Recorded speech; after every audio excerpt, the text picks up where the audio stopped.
তুমি এমন একটা ব্যক্তি যে কয় আইলো তার পিছেই যাও, গেলে পরে তোমার ক্ষতি হয়, লাভ হয় না। কথাটা ঠিক না বে ঠিক? ঠিক। ডাক করলা না, না। যখন তোমার কাছে টাকা পয়সা থাকে, এখন তোমার আপন বন্ধু বান্ধব, কাছের মা বাবা মা থাকে। যখন তোমার কাছে টাকা পয়সা থাকে না, তোমার আত্মীয় স্বজন কোনো বন্ধু বান্ধব তোমার কাছে থাকে না। কথাটা ঠিক না বে ঠিক? ঠিক। রাগ করলা? না, না। এই কথাগুলো আগে পিছনে কোনদিন বলছিলা? না। তুমি মানুষের পিছনে যায় হাজার হাজার টাকা পয়সা নষ্ট করো, তোমার পিছনে এসে কেউ 10টা টাকা ক্ষতি করে না।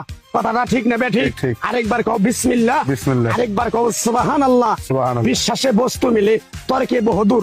তোমার যে কথাগুলো বলছি সত্য বলছি না মিথ্যা বলছি? সত্য। তুমি এমন একটা ব্যক্তি মানুষের দুঃখ কষ্ট দেখতে পারো না, তার পাশে যাই দাঁড়াও, তারা এসে তোমার পিছন থেকে ক্ষতি করার জন্য ঘুরে। কথাটা ঠিক না বে ঠিক? ঠিক। রাগ করলা? না। কিছুদিন আগে একটা বিপদে পড়ছিলা, অনেক বন্ধু বান্ধবের কাছে 10-20-50 হাজার টাকা হাওলা চাইছো, তারা তো ফোন করেই নাই, তোমার সাথে এখন যোগাযোগ বন্ধ করে দিছে।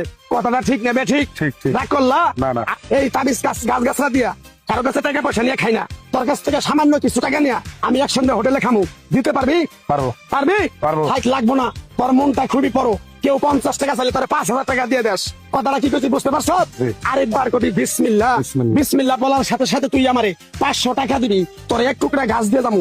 এই গাছটা তুই নিয়ম কারণ মাইনা ব্যবহার করবি, আল্লাহ তোরে মুক্তি করবো। কথাটা কি বেশি বুঝতে পারছ? জি। আরেক তোমার বিসমিল্লাহ। বিসমিল্লাহ।